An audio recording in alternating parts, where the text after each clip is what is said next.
Hello everyone, my name is Holly and today's video is centered on books I have sequels or even finales releasing very soon. So right now would be the perfect time to start them. I know a lot of people like to wait until the series is finished. I totally get that. I used to be like that myself, but I have been trying to break that cycle the last 2 years and it's been going great. Also, it helps that authors have been implementing story so far segments to get you caught up on the story easier. Thank God for any author who does that. You are a saint. Plus, you just get to have bragging rights that you can jump into the next book immediately. I love all the books I'm talking about today, so I'm very excited myself to jump into their next installments. In fact, you're getting a little sneak peek into my April TBR, that's for sure. All of these books are full of excitement, high stakes, rivalries, big battles just waiting to happen that leave you pining for the sequel, but you don't have to wait too much longer. Before we get started, today's video is sponsored by Skillshare. Skillshare is an online learning community with thousands of different courses with members across 150 different countries.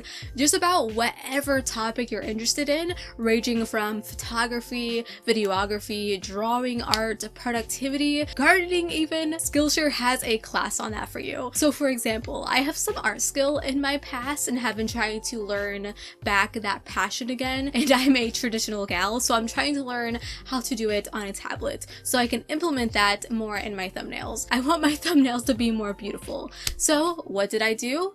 I jumped over to Skillshare and I found that they have a course on Procreate, which is the exact app I've been trying to learn to use. I just learned how to set it up and all that stuff and all the basic things that, let's be honest, I just skipped over because I'm impatient. But regardless of whatever it is that you're interested in, Skillshare can help make your year of 2022 a year of learning and growth. So if you are looking for some ad-free courses, click the link in my description box below because the first 1,000 people to use that link will get a 1-month free trial of Skillshare. They're constantly uploading brand new classes every single week with subtitles across multiple languages, so check it out. Thanks again Skillshare for sponsoring today's video. Okay, so the first 2 books I am mentioning have sequels coming out next month, so I highly recommend adding them to your TBR very soon if you haven't already, and the first one is The Shadow of the Gods. This is an amazing Norse-inspired fantasy that came out last year from a very popular author. It's truly phenomenal and definitely the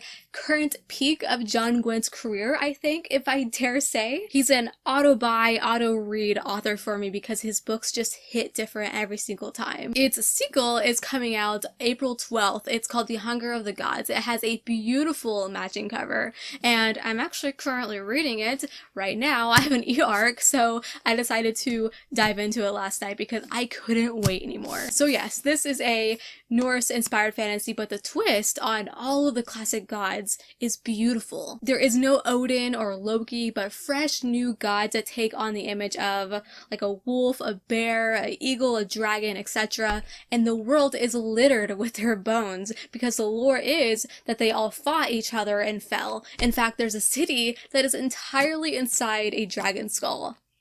Mind-blowing. The scenery and imagery are so deliciously vivid as we travel from town to town and through forests and mountains, and the characters who are doing the traveling make it even more fun because they are very different individuals that have their own quests and were just so well written and so uniquely interesting that I never cared when one chapter ended and another started. I was actually excited to swap perspectives, which is really rare. A lot of people are highly anticipating this sequel, so if you haven't already, I highly recommend joining in on the fun. Oh, and also Gwyn even includes a story recap, which I'm sure he will do for book 3, so you have no excuse. The Last Mile in Sunder City. So there's actually 2 books on this list that are exceptionally underrated in my opinion, and the book community is doing them dirty, and this is one of them. This is the first book in an urban fantasy series from Luke Arnold, who is an actor who played John Silver in the TV show Black Sails, and the third book is called One Foot in the Fade, and it's releasing on April 25th. So not only do you have this book to read, but you also have book 2 to read, which is called Dead Man in a Ditch. Look at these covers. These books are so cool. They are both ready for you to read, so you can be prepared for its installment. Both of these are so freaking good. They are part of the Fetch Phillips archives, which means they could be read as standalone stories because they each kind of have their own arc, but I highly recommend reading them in order because they still connect in many ways as the main plot is focused on a common problem. They each follow Fetch Phillips, who is living in Sunder City, which is full of all kinds of different creatures living together. Dragons, fairies, gnomes, vampires, werewolves, you name it, it's definitely living in the city. Unfortunately, in the recent past, all magic just stopped, and now all the magical creatures are slowly dying basically, or they have some serious health problems, and Fetch Phillips, being a human mercenary for hire, helps with the citizens and also the big mystery on what happened to the magic. So yeah, each book so far follows a different mini quest for Fetch, and they all concern the main problem about the magic and how to bring it back. Fetch Phillips is a really interesting character and truly the star of the show. I think he's why I miss being in this world so much. On one hand, he's kind of like a ball buster, but on the inside, he is always trying to do what's best for others. He's incredibly complex. I'm so excited to see what he is up to in this new book coming out next month. So yeah, I recommend trying both of these out. They are on the shorter side, if that helps you at all. And I personally found them to be pretty fast-paced because I just love this world so much. I compare these all the time to The Wolf Among Us, and Fetch is literally Bixby. Foundry side. So I haven't talked about this book in probably 2 years because that's how long it's been since book 2 came out, which is called Shorefall. And finally, you guys, finally, we are getting the conclusion. Book 3 is coming out in June, and boy do I hope there is some sort of story recap because I just don't have time to reread these. As a slower reader who constantly has arcs coming in, rereading is like very daunting to me, so I will just have to dive in blind in hopes my brain like resurfaces my memory for some important details. I feel like this series can get some like bad rep because if I ever do see a bad review, it's that they didn't like how slow paced it was. And I get that. Some of us don't like slower paced books. I enjoyed it personally. I love the slower build up, and it helps that the world building is fantastic. Characters are great. The magic is fascinating. And we're getting the third book soon, after 2 long years. So if you have been waiting to finally pick up Foundry Side, now is the perfect time to do it. This Poisoned Heart. This is the first book to a YA duology, and I enjoyed this one. It really surprised me. So I'm actually really looking forward to its conclusion, This Wicked Fate, which comes out June 21st. I believe it is a duology. You can correct me if I'm wrong, I'm so sorry, but I'm pretty sure it's a duology. But yeah, there's a lot of summer releases on this list. My god, my summer TBR is going to be like a repeat of this video. This was a really cute story and had an element that I really like a lot and wish would come true for me in real life. And that is our main character, Briss, who is a teenager, and she is given a big old manor through inheritance. She has a rare gift where she can grow plants just by touching them, and how she has it is a complete unknown to her. Well, this manor holds a lot of secrets to her ancestors, and she navigates her past while finding a garden full of poisonous plants, which is a big plot element for the story. This also has a Greek mythology element to it, which was really cool.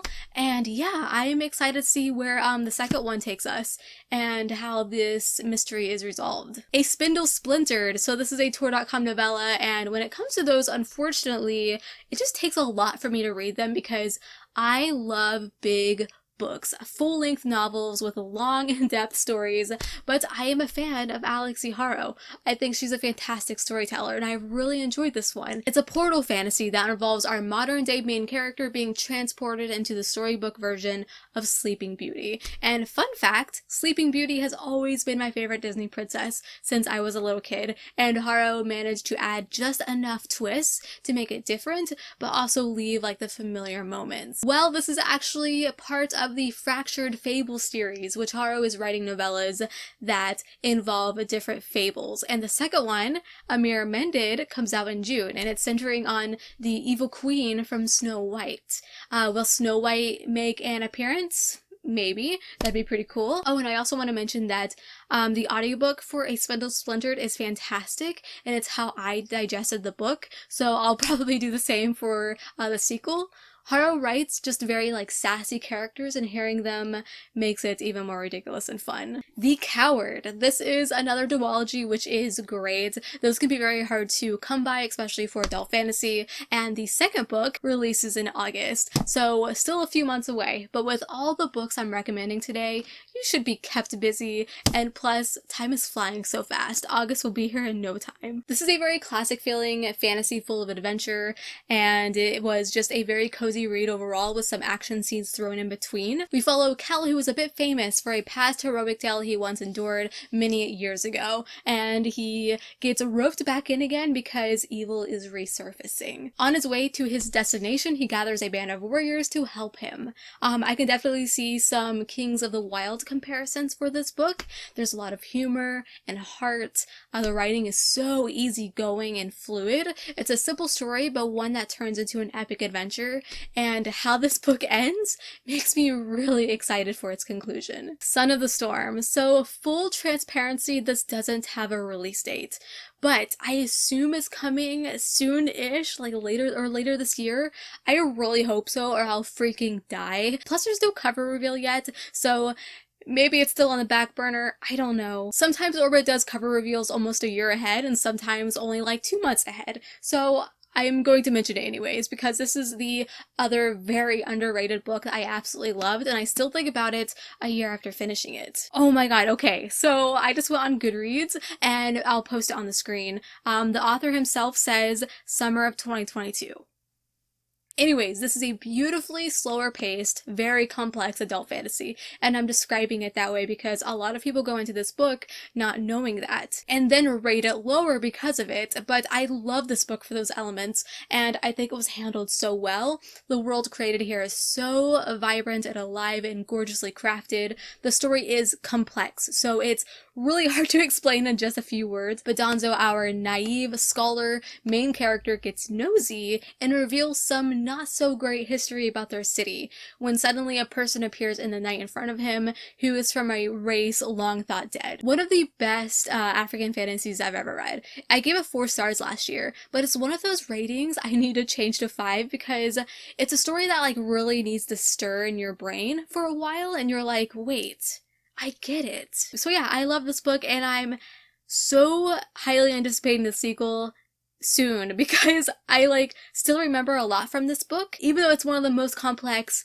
most lore heavy, history heavy book I've ever read, I still remember a lot from it, and I wanted to stay that way. So I actually have some honorable mentions for books with sequels coming out soon that I haven't read, but I really want to mention them because this part is kind of like for me to like how the rest of this video is for you. I really need to get to these books now because sequels are coming and I need to jump on that bandwagon. Black Sun. This is a very popular adult sci-fi, and the sequel, Fevered Star, is highly anticipated by many. It's a bandwagon that I need to jump on. I think the hype intimidates me just a little bit, but anyways, the sequel comes out in April, so keep that in mind. I know a lot of you are probably writing that on your calendar. The Girl Who Could Move Shit with Her Mind. This is an ongoing series where the author just kind of decides to end it whenever. It's similar to like the Fetch Phillips novels where the main character is just going through shenanigans in each book. The fourth one, which I love the title to these, it's called A Shitload of Crazy Powers, and it releases in May. It basically follows Tegan Frost, who has telekinetic powers and goes through a lot of crazy stuff at her city. Very Deadpool-esque it sounds. Doesn't take itself too seriously.